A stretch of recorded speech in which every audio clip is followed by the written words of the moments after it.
When the Pentecost River here flows out of the Cockburn Ranges, it cuts right through the giant El Cuestro cattle property, a place of high adventure, as we're about to discover in this episode of Travel Oz. Hello, I'm Grainger. It's a slice of the Kimberley so grand, they filmed part of the movie Australia out here.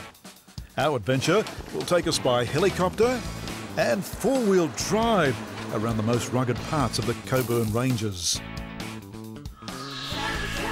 Also in this episode, the two Tims take us to the remote outback settlement of Birdsville and the Barrington Tops of New South Wales, ancient forests, mustering cattle, kayak mishaps.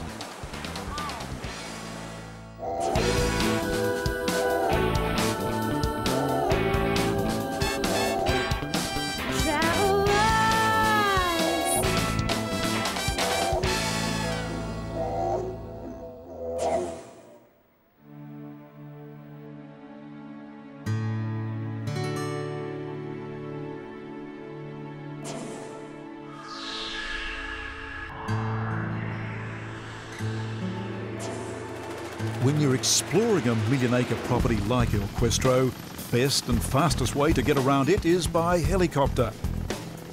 Brett Galler, Beach to his mates, is our pilot today, flying us out north over the Cockburn Ranges.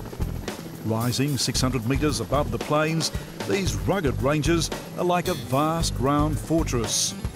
Its steep walls of fiery ochre change colour throughout the day. Beyond the Cockburn Ranges, Beige flies us along meandering rivers to try some barramundi fishing. This is croc territory, and sure enough, we spot a big one down on the river banks. Touching down at the edge of his favourite waterhole, Beige assures us that the fish are here. It's just a matter of whether they're biting or not. So Beige, you reckon this little waterhole has trapped the fish? It has trapped the fish, yeah. The tide's come in and... So we've got barramundi? We've got barra in here. Mullet? We've got some catfish and a bit of mullet about, but there's a lot of mullet, so... So you reckon there's a lot of fish in this waterhole? Well, that's the theory, so... Yeah, we've been pretty lucky here before, so hopefully today. What's the luckiest you've been here? In the one spot, we got a sort of about 26 barra in about the space of an hour and a half, so... 26? So yeah, but we've been here half an hour already, so I'm not counting my chickens today. We'll see how we go. No luck with the fish today, although Beige does succeed in showing us plenty of other creatures, like these two rainbow bee-eaters. Later, we encounter a flock of majestic brolgas, best known for their intricate mating dances. This is the non-breeding season, where they gather in large flocks to socialise. We're lucky enough to spot a juvenile jabiru taking to the sky, and a lone crane that's standing ever so close to an incoming saltwater crocodile. Fishing and walking around these waterways of the Kimberley, we're ever mindful of how predatory these crocs are. Back in Beige's helicopter, we're flying over yet another part of the Kimberley, one that changes dramatically depending on which season you visit. Remember, this is the dry season.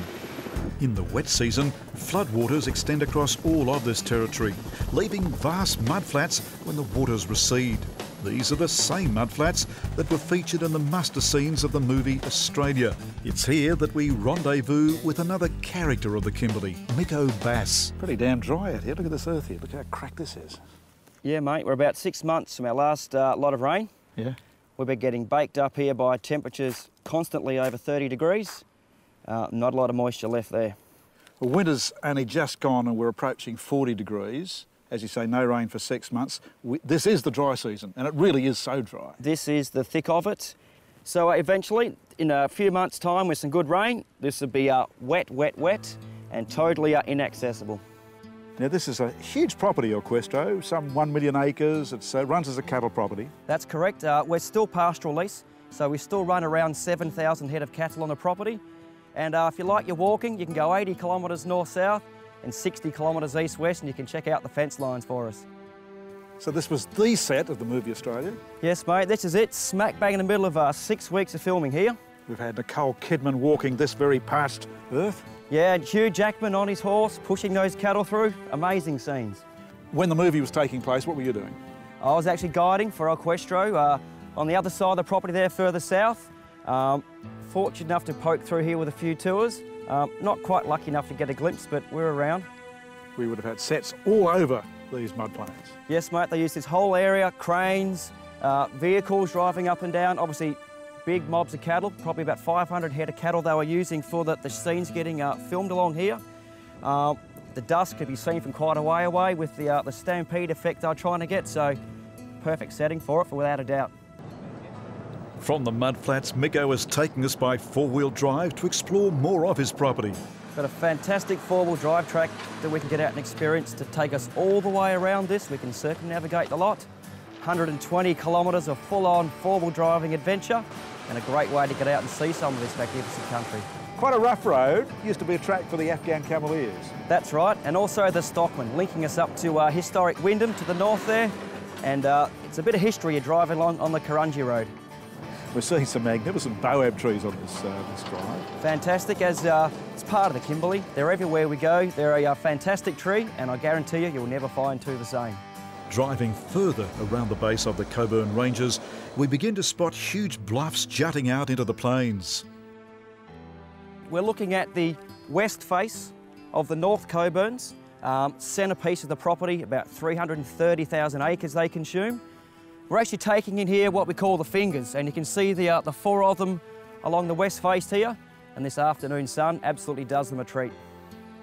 Certainly does. They light right up, and that band of heavy sandstone running right along the edge and totally exposed at the face, at the summit here. Brilliant for the eye, but for a distance like this, deceptive. You're up and over 300 metres there.